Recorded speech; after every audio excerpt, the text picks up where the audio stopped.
दोस्तों, कैसे हो आप सभी लोग। आपका स्वागत है आपके अपने YouTube चैनल जीके बाय पीके पे। आज हम पढ़ेंगे हरियाणा का भूगोलिक स्थिति। हरियाणा की क्या है भूगोलिक स्थिति, यानी कि भूगोलिक स्थिति का मतलब ये था भाई हरियाणा की किस स्थिति में है। यानी कि भारत का यदि मैप की बात करें या भारत देश की बात करें तो भारत के देश में हरियाणा की स्थिति कहाँ पे, हरियाणा मतलब कहाँ पे पड़ता है, वो आज हम डिस्कस करेंगे। ठीक है भाई। जो हरियाणा है वो एक लैंडलॉक राज्य है। लैंडलॉक राज्य का मतलब क्या होता है, ऐसा राज्य जिसकी सीमा किसी भी समुद्र से न लगती हो। ठीक है ना। और हरियाणा भारत का एकमात्र ऐसा राज्य भी है जिसकी किसी भी दूसरे देश के साथ मतलब सीमा नहीं लगती है। मतलब ठीक है भाई। जो हरियाणा है, हरियाणा की ना तो समुद्र के साथ सीमा लगती है और ना ही किसी दूसरे देश के साथ हरियाणा की सीमा लगती है। अब बात करते हैं हम इसका अक्षांशीय विस्तार के बारे में। किसके बारे में? अक्षांशीय विस्तार के बारे में। जो अक्षांशीय विस्तार की बात करें तो जो हरियाणा है, जैसे ये हरियाणा का मैप है, ठीक है ना, ये मतलब एक ये हो गया और एक ये सिरा हो गया। ठीक है भाई। जो हम बात करें उत्तरी अक्षांश की, जो हरियाणा है ये 27 डिग्री 39 मिनट से 30 डिग्री 55 मिनट तक ये इसका उत्तरी अक्षांश है। ये इसके उत्तरी अक्षांश में फैला हुआ है, यह अक्षांशीय विस्तार है। यदि हम देशांतर की बात करें यानी कि पूर्वी देशांतर की बात करें तो हरियाणा का विस्तार कितना है? 74 कितना भाई? 74 27 से 77 36। ठीक है भाई। देखो यानी कि जो हरियाणा का जो विस्तार है वो यदि हम अक्षांश की बात करें यानी कि अक्षांश में कहाँ पे पड़ता है? उत्तरी अक्षांश में। यानी कि उत्तरी अक्षांश में हरियाणा का विस्तार कहाँ से कहाँ तक है? 27 डिग्री 39 मिनट से लेकर 30 डिग्री 55 मिनट तक है। ठीक है। और यदि हम देशांतर की बात करें तो हरियाणा कहाँ पे पड़ता है? पूर्वी देशांतर में पड़ता है। पूर्वी देशांतर में हरियाणा का विस्तार कहाँ से कहाँ तक है? 74 डिग्री 27 मिनट से लेकर 77 डिग्री 36 मिनट तक पूर्वी देशांतर में इसका विस्तार है। जैसे कि ये ग्लोबल होता है ना, ग्लोबल के यदि मैं इस तरह इसको बांटूं, ठीक है ना, तो ये सिरा कौन सा हो गया? उत्तर हो गया, ये दक्षिण हो गया, ठीक है, ये पूर्व हो गया और ये पश्चिम हो गया। ठीक है भाई। ठीक है। तो जो ये रेखा होती है ऐसे काटती है जो ग्लोब को, इसको क्या बोलते हैं? इसको अक्षांशीय रेखा बोलते हैं। कौन सी रेखा बोलते हैं?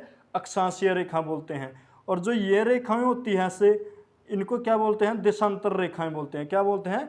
देशांतर रेखाएं बोलते हैं। जो यदि हम ग्लोब की बात करें तो हरियाणा पहली बात तो उत्तरी अक्षांश में यानी कि उत्तर में है। ठीक है ना। जो जैसे ये भूमध्य रेखा है, भूमध्य रेखा से नीचे की तरफ है जो वो दक्षिण में है, जो ऊपर की तरफ है ये उत्तर है। तो हम भूमध्य रेखा के क्या है? हरियाणा ऊपर है। तो ये क्या है? जैसे मान लो ये हरियाणा है तो हरियाणा किस में हो गया? उत्तर में हो गया। तो इसको बोलेंगे उत्तरी अक्षांश। और ये मान लीजिए बीच से ये रेखा है यानी कि इस तरफ क्या है? पूर्व है और इस तरफ क्या है? पश्चिम है। तो हरियाणा क्या है? इस तरफ है, मतलब इस कोने में है, मतलब ये है, ये स्थिति हरियाणा की। तो ये क्या हो गया? उत्तर और पूर्व में है। तो इसको क्या बोलेंगे? उत्तरी अक्षांश। और देशांतर में क्या बोलेंगे? पूर्वी देशांतर। तो जो हरियाणा का जो विस्तार है वो कहाँ से कहाँ तक? 27 डिग्री 39 मिनट से लेकर 30 डिग्री 55 मिनट तक ये क्या है? उत्तरी अक्षांश है। और 74 डिग्री 27 मिनट से 77 डिग्री 36 मिनट तक ये क्या है? पूर्वी विस्तार है, यानी कि पूर्वी देशांतर विस्तार है। ठीक है भाई। अब हम बात करते हैं भाई हरियाणा को कितने भागों में बांटा जाता है। भूगोलिक संरचना के आधार पर हरियाणा को कितने भागों में बांटा जाता है। ठीक है ना। एक वैज्ञानिक था, भूगोल वैज्ञानिक थे, जिसका नाम था डॉक्टर जसबीर। ठीक है ना। उसके अनुसार हरियाणा को कितने भागों में बांटा जाता है? 8 भागों में बांटा जाता है। तो सबसे पहले हम बात करते हैं जो इसके बाकी, सबसे पहले कौन सा था? शिवालिक। कौन सी? शिवालिक। ठीक है ना। शिवालिक मैदान, ठीक है ना, या शिवालिक की पहाड़ियां। तो शिवालिक की पहाड़ी जैसे जो आपको पता होगा, जैसे ये हरियाणा है, हरियाणा के जो उत्तरी पूर्व में क्या है? जैसे ये उत्तरी पूर्व है, इसमें क्या है? शिवालिक की पहाड़ियां हैं। क्या है? शिवालिक की पहाड़ियां। जैसे कि शिवालिक की पहाड़ियां क्या है? हिमालय का एक पार्ट है। जैसे कि महान हिमालय, ट्रांस हिमालय, लघु हिमालय। तो इसी प्रकार जो इसके नवीनतम पहाड़ी है उसको क्या बोलता है? शिवालिक की पहाड़ियां बोला जाता है। तो तो सबसे पहले जो शिवालिक की पहाड़ियों में हरियाणा के कौन कौन से जिले आते हैं, जैसे भाई पंचकुला, अंबाला और यमुनानगर, ठीक है, यमुनानगर, ठीक है।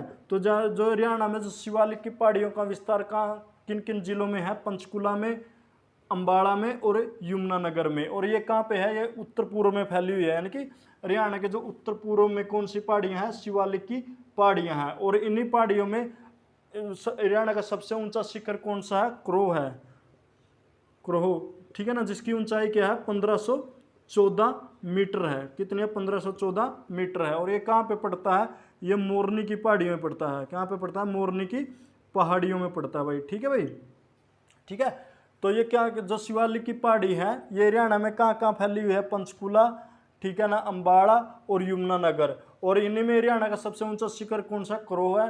वो कहाँ पे पड़ता है, मोरनी की पहाड़ियों में पड़ता है, जिसकी ऊंचाई कितनी है, 1514 मीटर इसकी ऊंचाई है भाई, ठीक है ना। और इन्हीं पहाड़ियों से जो अपनी कौन सी नदियां निकलती है अपनी, जैसे गग्गर होगी, मारकंडा होगी, ठीक है ना, और टांगरी। और ये सभी की सभी नदियों का उद्गम स्थल भी क्या है, शिवालिक की पहाड़ियाँ ही है, ठीक है भाई। तो शिवालिक की पहाड़ियों के बाद जो दूसरे नंबर पे आता है, यानी कि ये क्या होगी, शिवालिक की पहाड़ियाँ होगी भाई, ठीक है भाई, जो हरियाणा के उत्तर पूर्व में फैली हुई है भाई। और इन्हीं में सबसे ज़्यादा हरियाणा की वर्षा, जो यदि पूछा जाए तो हरियाणा में सबसे ज़्यादा वर्षा कहाँ पे होती है, उत्तर पूर्व में होती है, शिवालिक की पहाड़ियों में। तो दूसरी नंबर पे आता है गिरिपद का मैदान, गिरिपद का मैदान, ठीक है ना भाई।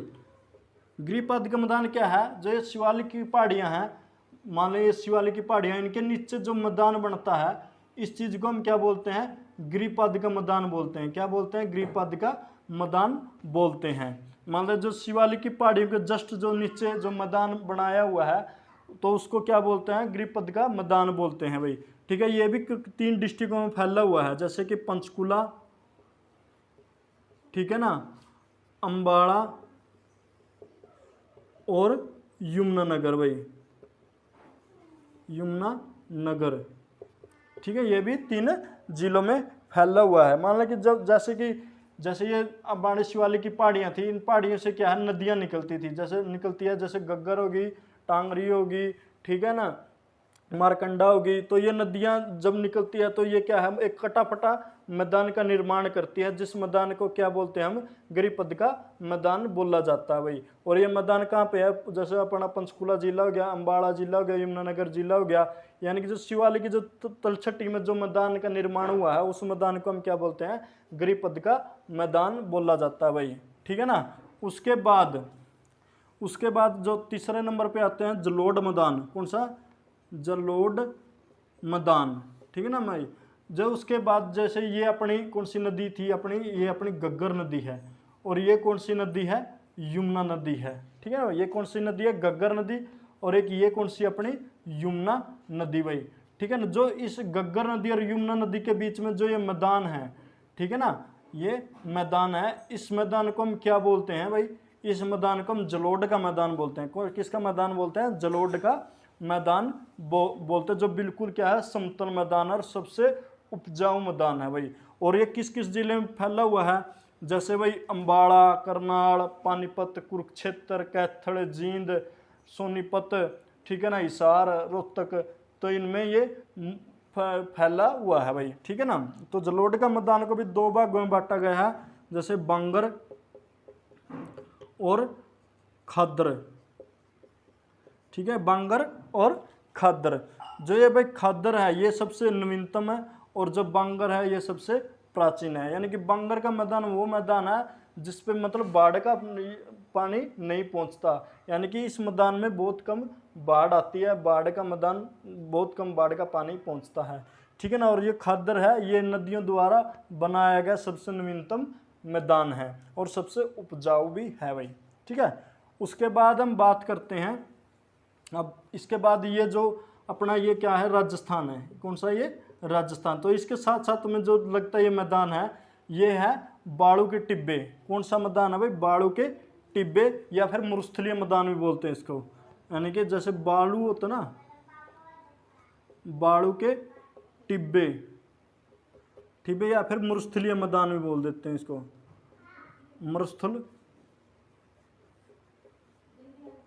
मरुस्थलीय मैदान। जो बालू के टिब्बे है या फिर मरुस्थलीय मैदान है, यह हरियाणा के किस जिले में फैले हुए? जैसे सिरसा हो गया भाई, कौन सा हो गया? सिरसा।